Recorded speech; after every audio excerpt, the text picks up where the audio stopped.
Cette vidéo est traduite à partir de la version originale en anglais, en fonction de la limitation des connaissances linguistiques et du budget, de sorte que la traduction peut comporter des erreurs à certains endroits. Notre ministère souhaite que Jésus vous donne la compréhension et soit béni. Apocalypse chapitre 3, versets 7 à 13, dit, « Et à l'ange de l'église de Philadelphie, écris ces choses, dit celui qui est saint, celui qui est véridique, celui qui a la clé de David, celui qui ouvre, et non l'homme ferme, et personne n'ouvre. Je connais tes œuvres, voici, j'ai mis devant toi une porte ouverte, et personne ne peut la fermer. Car tu as peu de force, et tu as gardé ma parole, et tu n'as pas renié mon nom. Voici, je ferai de ceux de la synagogue de Satan, qui se disent juifs, et ne le sont pas, mais qui mentent. Voici, je les ferai venir se prosterner devant tes pieds et savoir que je t'ai aimé. Parce que tu as gardé la parole de ma patience, je te garderai aussi de l'heure de la tentation, qui viendra sur tout le monde, pour éprouver les habitants de la terre. Voici, je viens bientôt, tiens ferme ce que tu as, afin que personne ne prenne ta couronne. Celui qui vaincra, je ferai une colonne dans le temple de mon Dieu, et il n'en sortira plus, et j'écrirai sur lui le nom de mon Dieu, et le nom de la ville de mon Dieu, qui est Nouvelle Jérusalem, qui descend du ciel d'auprès de mon Dieu, et j'écrirai sur lui mon nouveau nom. Que celui qui a des oreilles entende ce que l'Esprit dit aux églises. L'église de Philadelphie est située dans la région de l'Asie mineure, ainsi que les 7 autres églises, mentionnées dans le livre de l'Apocalypse. La lettre à l'église de Philadelphie est similaire à la lettre à l'église de Smyrne, ce n'est pas une réprimande de Jésus. De plus, ce qui fait que l'église de Philadelphie vit dans les difficultés était similaire à ce que les croyants de l'église de Smyrne ont dû affronter, c'est-à-dire les gentils, qui s'étaient convertis au judaïsme. Ces gens prétendent être juifs, vivant et extérieurement comme les juifs, mais ils ne le sont pas. Jésus les appela, les synagogues de Satan. Leur foi ne tenait pas à la doctrine de Moïse, mais ces gens tenaient la doctrine de la religion mystérieuse, de l'ancienne Babylone. La question est, quelle est la religion mystérieuse de l'ancienne Babylone, et pourquoi Babylone, même si historiquement, Babylone est tombée de la conquête, de l'empire médo-perse, ou en termes de grandeur, l'empire romain, était beaucoup plus grande que Babylone. En fait, la Babylone mentionnée n'était pas un empire babylonien déchu, mais l'ancienne Babylone beaucoup plus ancienne. Le mot mystère babylonien, ce mot est le nom de la prostituée, assise sur le dos d'un ancien dragon, ou bête écarlate, se référant à Satan. Apparaît dans le livre de l'Apocalypse chapitre 17, verset 3 à verset 5, dit, « Alors il m'a emporté en esprit, dans le désert, et j'ai vu une femme, assise sur une bête de couleur écarlate, pleine de noms de blasphème, ayant 7 têtes et 10 cornes. Et la femme était vêtue de pourpre et d'écarlate, et parée d'or, de pierres précieuses et de perles, ayant une coupe d'or dans sa main, pleine d'abominations et de souillures de sa fornication, et sur son front était écrit un nom, Mystère Babylone la Grande, la mère des prostituées et des abominations de la terre. » L'image d'une femme, c'est la religion mystique de l'ancienne Babylone elle-même, cependant cette religion est maintenant transformée et déguisée sous le nom de catholique romaine. La religion mystique de l'ancienne Babylone deviendra le fondement de la croyance de la religion mondiale unique, qui aura lieu, dans un proche avenir. Afin d'aller dans tous les détails en profondeur, sur la religion mystique, de l'ancienne Babylone, en termes de philosophie, de croyance et d'histoire, il faut faire un épée spécial, plus de 2 épées, afin de voir l'image entière. Ce sujet est dans le plan de l'enseignement, Daily Planet Ministry, n'oubliez pas de suivre continuellement. Cependant, pour comprendre le sens de la lettre à l'église de Philadelphie, cette épée posera brièvement les bases pour une compréhension de la religion mystique de l'ancienne Babylone. La religion mystique de l'ancienne Babylone datant d'aussi loin que le royaume babylonien de Ninlo, et c'est là le début de la religion mystique de l'ancienne Babylone. Genèse chapitre 10 verset 10 dit, « Et le commencement de son royaume fut Babel, et Érec, et Akkad, et Calneh, dans le pays de Shinar. » La religion mystique de l'ancienne Babylone adorait d'autres dieux, pas le Seigneur Dieu, qui a créé le ciel et la terre, mais Ninlo, que les gens adorent lui-même en tant que roi du ciel, adore Sémiramis sa femme, en tant que reine du ciel, et adorait Tamu son fils, comme le fils du ciel. Cette religion mystique, de l'ancienne Babylone, a commencé à partir de la civilisation post-déluge, à l'époque de Noé, par l'essence de la religion, elle reflète vraiment les plans et les désirs de Satan. C'est-à-dire que Ninlo se compare à un dieu et crée un culte du roi Ninlo, assimilé à Satan, qu'il se compare au Seigneur, également au roi Ninlo, enseignant la rébellion contre le Seigneur et unissant le monde, à travers la construction de la tour de Babel, le plan de Satan, tromper les gens, se rebeller contre le Seigneur, s'adorer et établir ce monde comme son royaume. Ninlo prétendait être le roi des cieux et Sémiramis la reine des cieux. Dans certains documents historiques juifs, Ninlo, en plus d'avoir la capacité militaire, gouvernementale, la connaissance de la science, de la médecine, de l'alchimie ou de l'application du métal, de la musique, de l'art et de la beauté, et surtout, a une connaissance de l'astrologie et la magie, qui peut accomplir des signes et des prodiges. Ninlo a reçu ses pouvoirs et ses connaissances du diable lui-même, ce qui peut être dit, il est le véritable prototype de l'Antéchrist. Ninlo et Sémiramis sont l'image des deux bêtes, dans Apocalypse chapitre 13. La première bête est sortie de la mer, ce qui signifie « sortie des nations ». Apocalypse chapitre 13 verset 4, dit « Et ils adorèrent le dragon qui donnait du pouvoir à la bête, et ils adorèrent la bête, disant, qui est semblable à la bête, qui est capable de lui faire la guerre. » Ninlo est littéralement le reflet de la première bête. Quant à la deuxième bête, c'était la bête, qui est sortie de la terre, là où le pays signifiait ici, un royaume, une ville, ou un lieu particulier, tout comme Sémiram, sortie de Babylone et nommée, comme reine du ciel par Ninlo, qui est le prototype de l'Antéchrist.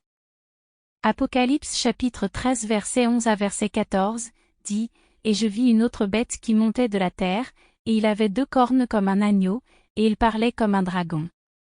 Et il exerce tout le pouvoir de la première bête devant lui, et fait que la terre et ses habitants adorent la première bête, dont la blessure mortelle a été guérie. Et il fait de grands prodiges, de sorte qu'il fait descendre le feu du ciel sur la terre, à la vue des hommes, et les trompe, qui habitent sur la terre, par le moyen de ces miracles, qu'il avait le pouvoir de faire, aux yeux de la bête, disant à ceux qui habitent sur la terre, qu'il ferait une image à la bête, qui avait la blessure par l'épée, et qui vivait. Cette bête est le reflet de Sémiramis, ou comme on l'appelle souvent, la reine du ciel. Sémiramis, comme un faux prophète, par autorité qu'elle a, elle reçoit de Ninlo, ou Antéchrist, par Ninlo reçoit tout pouvoir, de Satan, ou du dragon rouge mentionné dans Apocalypse chapitre 12. La religion mystique de l'ancienne Babylone, enseignant le culte du Fils, parce que Satan savait que le Seigneur établirait son royaume sur cette terre, par le Fils. Ce que fait Satan, c'est faire tout, comme le Seigneur, pour prétendre qu'il est lui-même le Seigneur, et pour tenter les gens, pour l'adorer, au lieu du Seigneur. Tamu était le fils de la religion mystique, de l'ancienne Babylone, où Tamu était le fils de Ninlo, et de Sémiramis. Dans les récits bibliques du peuple d'Israël, qui adorait Baal, ou même mentionnait leur adoration reine du ciel, ou Tamu, fils du ciel.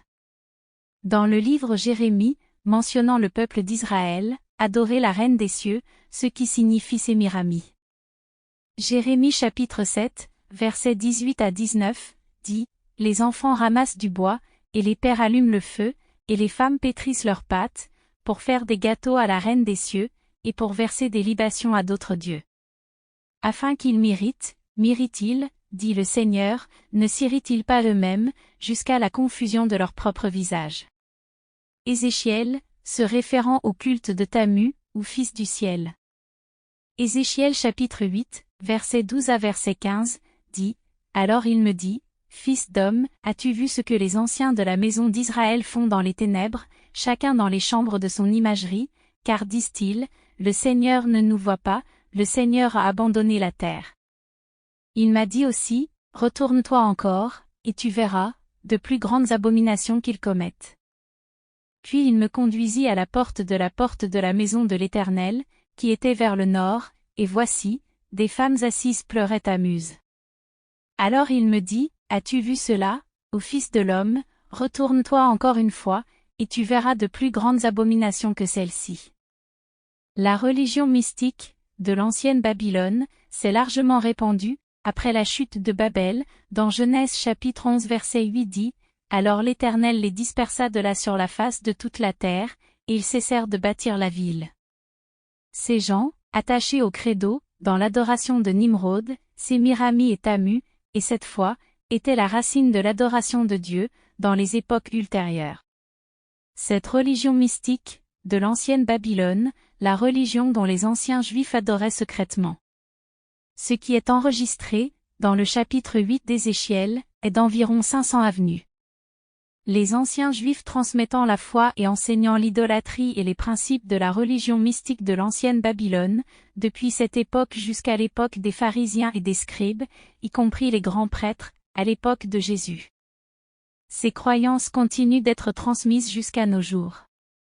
Dans la lettre de Jean, écrite à l'église de Philadelphie, se reflètent ceux qui prétendent être juifs, mais ne le sont pas, mais la synagogue de Satan, qui a rendu la vie des croyants de l'église de Philadelphie, en difficulté, avec Jésus disant, « Je les ferai, viens tomber à tes pieds, et sache que je t'aime. » Une phrase, que Jésus a dite au verset 10, est très intéressante, en disant, « Je vous protégerai, du temps de la tentation, qui vient sur le monde entier, pour tester ceux qui habitent le monde. » Jésus faisait référence à une épreuve, venant sur le monde entier, après l'époque de Jean.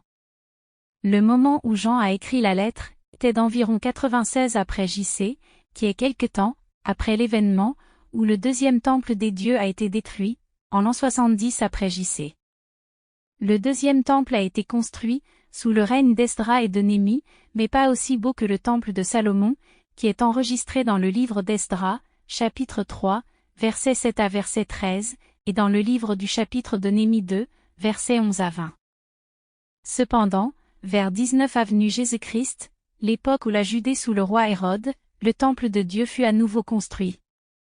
Hérode lui-même a initié le projet de construire le deuxième temple, achevé et beau, bien qu'inachevé pendant son règne en Judée, car le projet de construire le deuxième temple du Seigneur était un très long projet, il a duré 46 ans pour construire le bâtiment principal, et 36 autres années pour achever l'ensemble du bâtiment de la cathédrale, qui a été achevé, approximativement, en l'an 63 après J.C.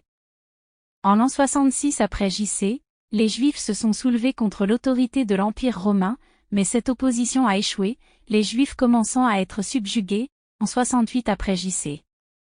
Et en 70 après J.C., les Juifs ont été rigoureusement exterminés. Les Romains ont massacré plus de 600 000 Juifs, y compris le temple du Seigneur en lambeaux, et Jérusalem complètement détruite. Beaucoup d'entre eux n'ont pas été tués, ont été arrêtés et déportés dans divers endroits, dispersés dans tout l'Empire romain. Cependant, cette dispersion, provoquant la propagation de la foi du judaïsme, y compris la foi en Jésus-Christ, s'est également répandue partout. Après l'époque de Jean, la foi dans le Seigneur a été reconnue comme telle, dans l'Empire romain, au point qu'elle a sapé la croyance, dans le Dieu, et l'adoration des idoles, et a provoqué le grand schisme religieux, parmi le peuple romain. Cette situation a eu un effet profond sur la stabilité de l'Empire romain. Pendant ce temps, la persécution des chrétiens était sévère et violente, les exécutions et la torture étaient utilisées pour rendre les croyants apostats et pour arrêter la propagation de l'évangile de Jésus-Christ. Quel que soit le résultat contraire, la persécution fit que les chrétiens de ce jour se fortifièrent collectivement et devinrent plus forts dans la foi, et ne purent arrêter la diffusion de l'évangile, qui, à son tour, affecta gravement pour la stabilité de l'Empire romain. Pour contrer ce problème, l'empereur Constantin, cherchant à permettre à la religion mystique de l'ancienne Babylone, ou à l'idolâtrie et au christianisme, de trouver une convergence. Il a proclamé qu'une nouvelle religion est née, un hybride entre les deux religions, et a appelé cela nouvelle religion, christo-romaine, c'est-à-dire amenant la foi de ceux qui croient en Jésus-Christ à se mêler à ceux qui veulent adorer les idoles et les dieux du ciel. C'est plus maléfique que la religion mystique de l'ancienne Babylone, dans sa forme originale. Christ religion romaine, achève les plans de Satan, par la tentation des croyants, d'adorer les idoles. À cette époque, selon la loi romaine, adorer l'empereur, en tant que roi des cieux, ce qui faisait référence à Ninlo, et plus tard, on enseignait l'idolâtrie de Marie, qui faisait référence à Sémiramis, la reine des cieux, et à l'idolâtrie Lapis, qui signifie Tamu, le fils du ciel. Constantin s'est imposé comme le chef suprême de l'Église et a été le point de départ qui a donné à l'Église le pouvoir et l'influence dans la gouvernance du pays, car à cette époque, l'empereur occupait le poste de chef religieux. Pour que le Christ romain soit établi comme religion d'État, en l'an 325 après J.C., Constantin établit un concile, appelé le Concile de Nicie. Ce travail de conseil consiste à superviser les affaires de la religion romaine du Christ et à faire en sorte que la religion romaine du Christ grandisse et devienne la religion d'État absolue. Le Conseil de Nicia, composé de représentés par des chefs religieux, a choisi d'équilibrer et d'apaiser les deux partis, le parti adorateur de Dieu et le parti croyant en Jésus.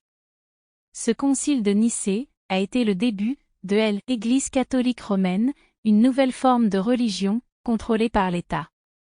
Le vrai croyant en Jésus refuse d'être soumis à l'Église catholique, causant la persécution la plus grave de l'histoire, connue sous le nom d'âge sombre, c'est-à-dire de 500 après J.C. à 1500 après J.C. Pendant l'âge des ténèbres, la vraie foi en Jésus-Christ et la prédication de l'Évangile étaient interdites. Sous la loi romaine, d'innombrables chrétiens furent décapités et brûlés vifs.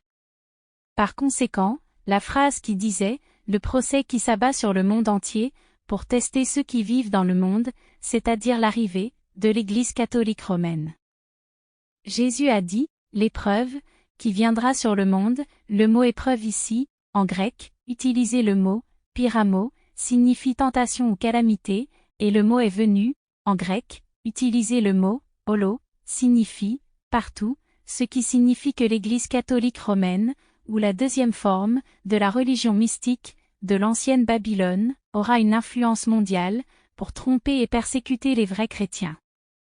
Cependant, Apocalypse chapitre 3 verset 10, Jésus a dit, « Je vous protégerai, de ce temps d'épreuve », Pierre mentionnant de manière intéressante, la protection du Seigneur, dans le 2 Pierre chapitre 2 verset 9, a dit, « Le Seigneur sait comment délivrer les pieux, hors des tentations, et pour réserver les injustes, jusqu'au jour du jugement, pour être punis. » Cette écriture est donc un rappel de la délivrance du Seigneur, que nous serons protégés des tentations et des persécutions qui frappent maintenant le monde.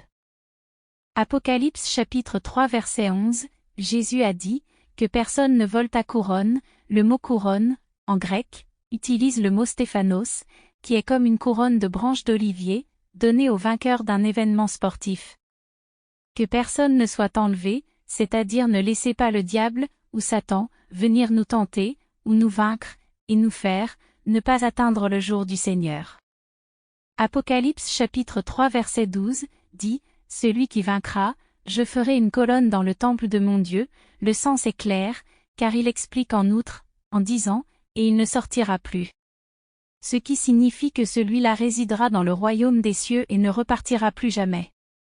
Jésus poursuivit en disant, « Et j'écrirai sur lui, le nom de mon Dieu, et le nom de la ville de mon Dieu, qui est la nouvelle Jérusalem, qui descend du ciel, d'auprès de mon Dieu, et j'écrirai sur lui, mon nouveau nom. » Le nouveau nom, c'est la promesse, donnée par le Seigneur, par l'intermédiaire du prophète Isaïe, chapitre 56 verset 5, a dit, « Même à eux, je donnerai dans ma maison et dans mes murs, un lieu et un nom, meilleurs que ceux de fils et de filles, je leur donnerai un nom éternel, qui ne sera pas retranché. » Le nouveau nom de Dieu ici, c'est le nom que Dieu va nous donner. Le changement de nom, ou le nouveau nom, signifie le nouveau statut, le changement de celui qui n'est pas dans l'alliance du Seigneur, à celui qui est dans l'alliance de Dieu et béni par Dieu. Tout comme Dieu renommant Abraham, en Abraham, dans Genèse chapitre 17, verset 1 à verset 5, dit, « Et quand Abraham avait 99 ans, le Seigneur apparut à Abraham et lui dit, « Je suis le Dieu Tout-Puissant. Marche devant moi et sois parfait. Et je ferai mon alliance entre moi et toi, et je te multiplierai extrêmement. Et Abraham tomba sur sa face, et Dieu parla avec lui, disant, quant à moi, voici, mon alliance est avec toi, et tu seras le père d'une multitude de nations. Ton nom ne s'appellera plus Abraham, mais ton nom sera Abraham, car je t'ai fait père d'une multitude de nations. Abraham, qui était l'ancien nom d'Abraham, signifie « Père exalté », et Abraham, qui est un nouveau Dieu donné, signifie « Père des nations ». Dieu a donné un nouveau nom à Abraham, au moment où il a conclu l'alliance avec lui. Apocalypse chapitre 3, versets 14 à 22, et à l'ange de l'église de Laodicée, écrit ces choses, dit l'Amen, le témoin fidèle et véritable, le commencement, de la création de Dieu. Je connais tes œuvres, que tu n'es ni froid ni bouillant, je voudrais que tu sois froid ou bouillant. Ainsi donc, parce que tu as l'air tiède, et que tu n'es ni froid ni bouillant, je te vomirai de ma bouche.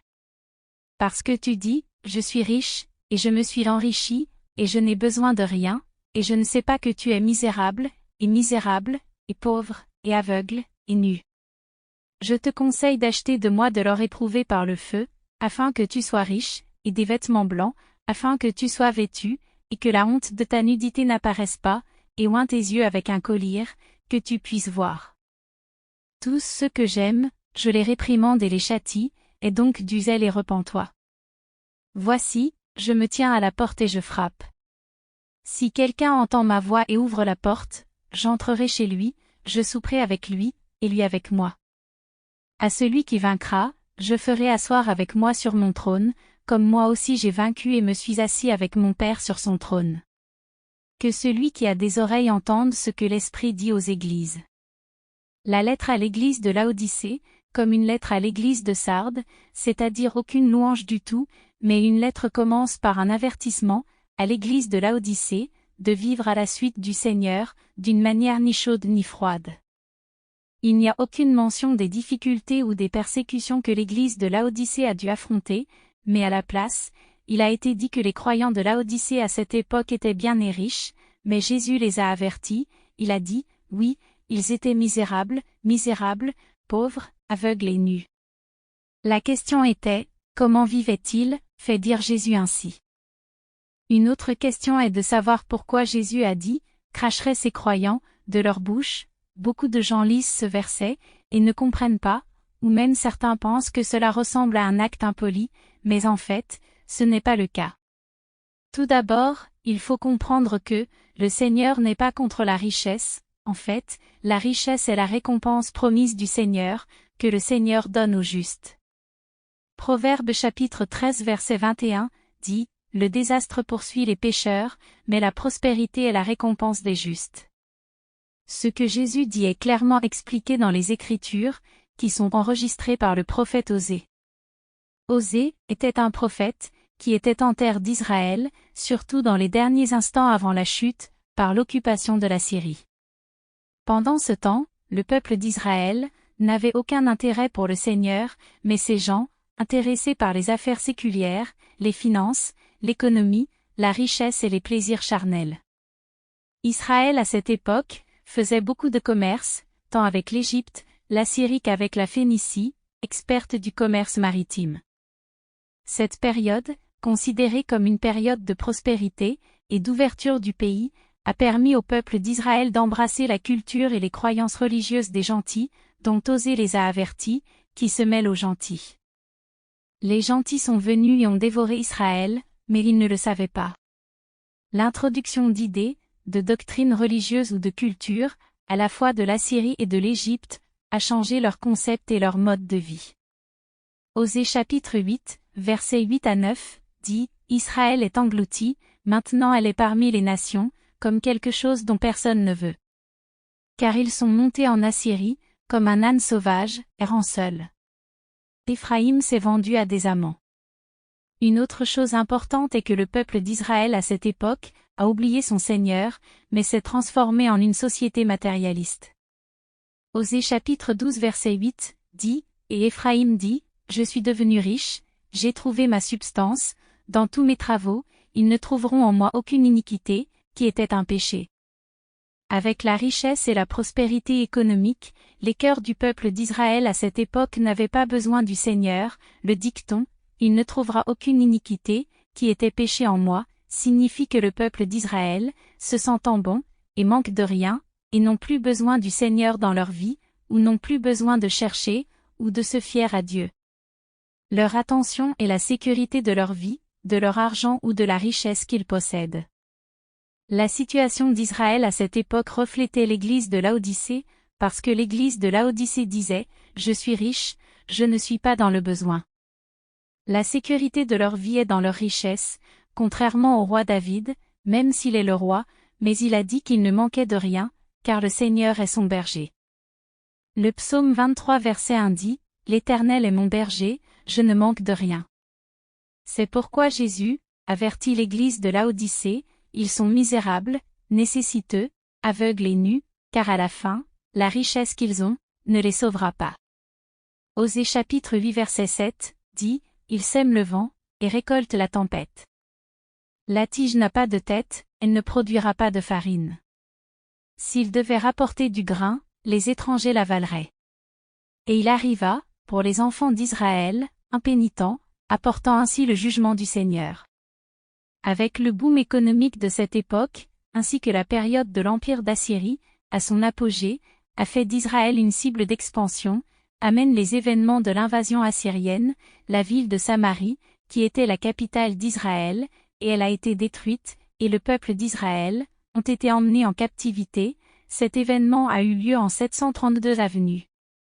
Il est enregistré, dans le livre du 2e roi chapitre 15, versets 29 à 30, dit, au temps de Péka, roi d'Israël, Tiglath-Pilsé, roi d'Assyrie, vint et prit Ijon, Abel, Beth-Maka, Janoa, Kédesh, et Hatzor. Il prit Galad et la Galilée, y compris tout le pays de Nephtali, et déporta le peuple en Assyrie. Alors Hoshéa, fils d'Éla, conspira contre Péka, fils de Remalia. Il l'attaqua et l'assassina, puis lui succéda comme roi, la 20e année, de Jotham fils d'Ozia. Osée mentionné dans ce livre, était le dernier roi d'Israël, pas Osée le prophète. Dans les jours avant Israël, occupé par les Assyriens, et emmené en captivité. Pendant ce temps, Osée avait mis en garde les Israélites contre l'adoption de cultures, philosophies et d'idées, en particulier la foi et la religion, dans leur vie. Osée leur dit qu'ils croyaient à moitié au Seigneur, parce qu'ils croyaient à la fois au Seigneur, et simultanément aux valeurs dominantes du monde, en comparant Israël, comme une miche de pain, non retournée, ou cuite d'un seul côté. Osée chapitre 7, verset 8 à verset 10, dit, Éphraïm se mêle aux nations, Éphraïm est un pain plat non retourné. Les étrangers minent sa force, mais il ne s'en rend pas compte. Ses cheveux sont parsemés de gris, mais il ne s'en aperçoit pas. L'arrogance d'Israël témoigne contre lui, mais malgré tout cela, il ne retourne pas vers le Seigneur son Dieu, ni ne le recherche. Dans le livre d'Osée, les 10 tribus d'Israël sont communément appelées Éphraïm, qui est un terme représentant les 10 tribus d'Israël, car la tribu d'Éphraïm est le fer de lance de la rébellion et sépare Israël, par Jéroboam, fils de Nébat, enregistré dans les premiers chapitres 11 et 12 de Kings.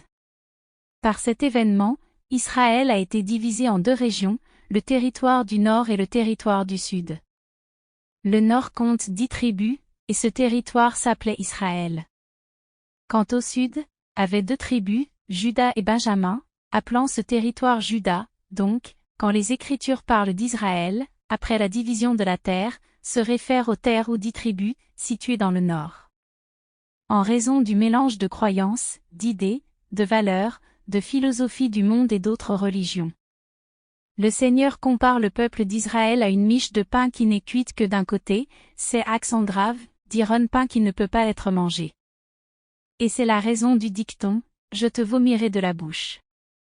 Cette miche de pain, se référant au pain, c'est-à-dire aux saintes offrandes, qui étaient offertes à l'Éternel, dans le tabernacle de Moïse, ou dans le temple de Dieu.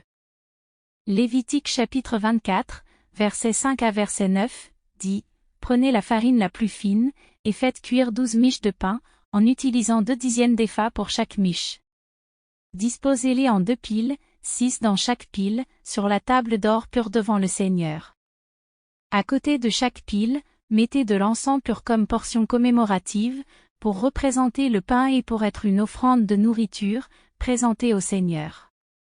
Ce pain doit être présenté régulièrement devant le Seigneur, sabbat après sabbat, au nom du peuple d'Israël, comme une alliance durable. Il appartient à Aaron et à ses fils, qui doivent le manger dans la zone du sanctuaire, car c'est une partie très sainte de leur part perpétuelle, des offrandes de nourriture, présentées au Seigneur. Par conséquent, le pain dont parle Osée, dans Osée chapitre 8, préfigure le pain, qui est placé, sur la table d'or pur devant le Seigneur, le pain qui n'est cuit que d'un côté, ne peut être offert au Seigneur. La vie chrétienne, comme le pain, qui n'est cuit que d'un seul côté, est assimilée au pain, qui ne se mange pas, ni ne peut être offert au Seigneur. Le résultat qu'Israël a reçu, de l'impénitence, selon l'avertissement, à travers la prophétie d'Osée, était la punition sévère du Seigneur. Les 10 tribus d'Israël ont été réduites en esclavage, la propriété occupée, captifs dans le royaume d'Assyrie. La richesse qu'ils ont, ne peut pas les sauver, de cette punition. À la fin d'Israël, l'empire assyrien était la puissance dominante de l'époque, l'Assyrie était l'empire le plus puissant du Moyen-Orient. Le royaume d'Assyrie s'étendait du nord, du Moyen-Orient, au sud de l'Europe de l'Est, qui est aujourd'hui, certaines régions de la Turquie, de l'Arménie, du Liban, de la Syrie, du Koweït et de l'Irak. L'Assyrie a atteint son apogée sous le règne du roi Tiglath-Pilesé III, qui a régné de 745 à 727 avenues. Pendant ce temps, des routes ont été construites pour les routes maritimes, s'étendant de Nineveh à la mer Méditerranée. L'Assyrie possède les ports de la Phénicienne, la région de Tyr et de Sidon, qui aujourd'hui, est la côte du Liban et de la Syrie. L'Assyrie a mené 2 guerres contre Israël, pendant les 3 règnes des rois assyriens, qui ont abouti à la prise en captivité des 10 tribus d'Israël. La première fois, se produit sous le règne de Tiglath-Pilesé, le roi assyrien, coïncidant avec le règne de Péka, le roi d'Israël. Israël a été soumis à l'Assyrie, Israël devant payer tribut à l'Assyrie, pendant cette période. Le roi d'Israël à cette époque était Osée. La seconde invasion eut lieu sous le règne du roi Salman-Zévé, qui régna de 727 à 722 avenues. Oher ne régna que 5 ans, après la mort de Salman-Zé le 5e, ce fut Sargon le second, qui s'empara du pouvoir, et se fit roi. Pendant le règne de Shalmaneser, le roi Osée a conspiré avec le roi So, qui était le nom abrégé du roi Osogon d'Égypte, et a nié avoir rendu hommage à l'Assyrie, ce qui a amené Shalmaneser à lever une armée, à assiéger le dernier bastion d'Israël, la ville de Samarie. Enfin, la 9e année du roi Osée, Samarie capturée, le roi Osée enchaîné en prison et le peuple d'Israël emmené en captivité.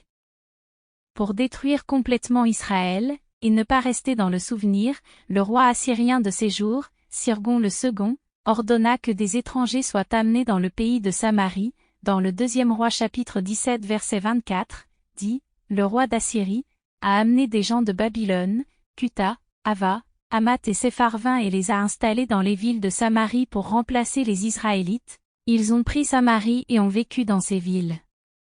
Ils vinrent occuper Samarie, et habitèrent dans les villes. Ces gens quand ils arrivèrent, ils n'adorèrent pas le Seigneur d'Israël, mais adorèrent leur propre Dieu, remplissant cette ville d'idoles, et l'adoration d'autres dieux, qui n'étaient pas les seigneurs d'Israël. Ces gens continuaient à faire cela jusqu'à l'époque de Jésus-Christ. Cet événement est enregistré dans le 2e chapitre des Rois 17 versets 24 à 41. Israël se livrant à la tendance mondiale et à la mondialisation de cette époque, absorbant les fausses valeurs mondaines, ayant des idées matérialistes, vivant d'une manière erronée et n'honorant pas le Seigneur, finalement leur fin, la chute du pays et l'asservissement. Ces choses reflètent non seulement le caractère de l'Église de Laodicée, mais reflètent également les églises de notre temps présent.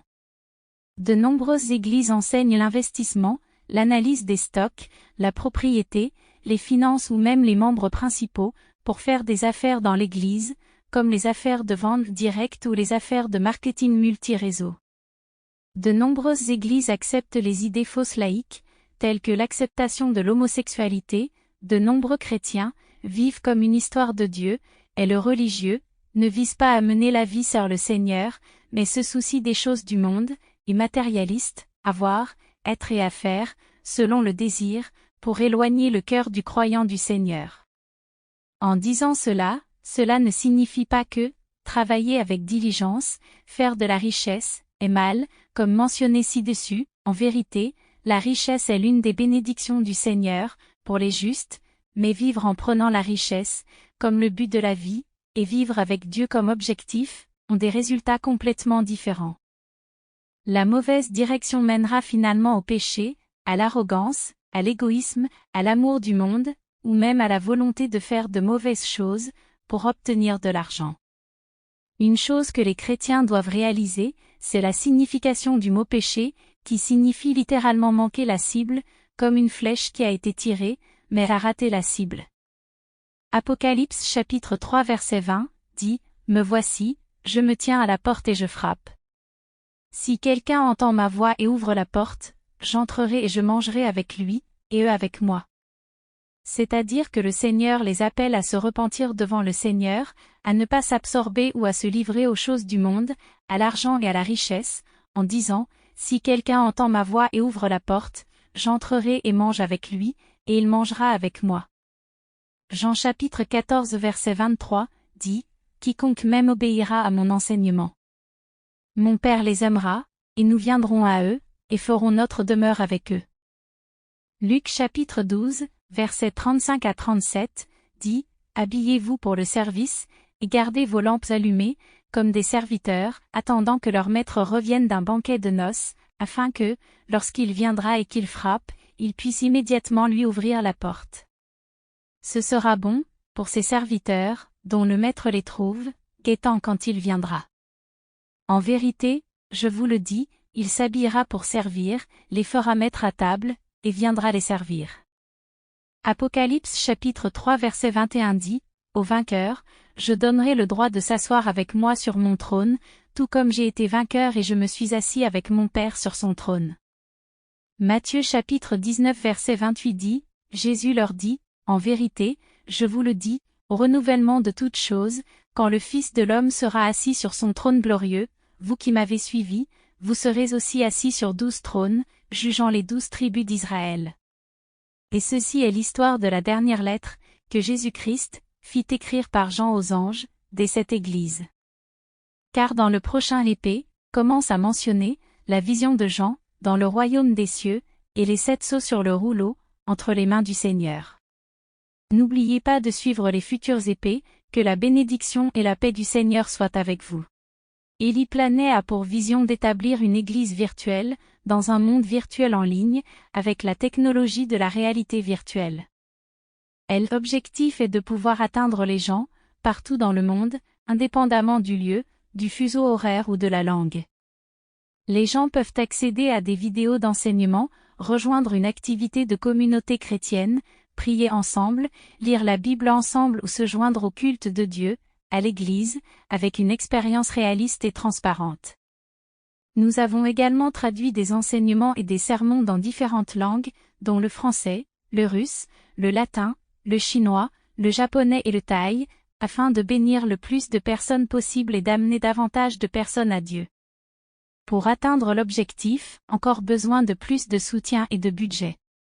Matthieu chapitre 10 verset 42, dit, « Et si quelqu'un donne ne serait-ce qu'une tasse d'eau froide, à l'un de ses petits, qui est mon disciple, en vérité je vous le dis, cette personne ne perdra certainement pas sa récompense. » Daniel chapitre 12 verset 3, dit, « Ceux qui sont sages brilleront comme l'éclat des cieux, et ceux qui conduisent plusieurs à la justice, comme les étoiles pour toujours et à jamais. » Si vous avez la vision de diriger de nombreuses personnes, d'arriver à la justice et que votre volonté aura une gloire comme l'étoile pour toujours et à jamais, vous pouvez soutenir notre vision, en examinant les détails, via le site web. Que la bénédiction de Dieu soit avec vous.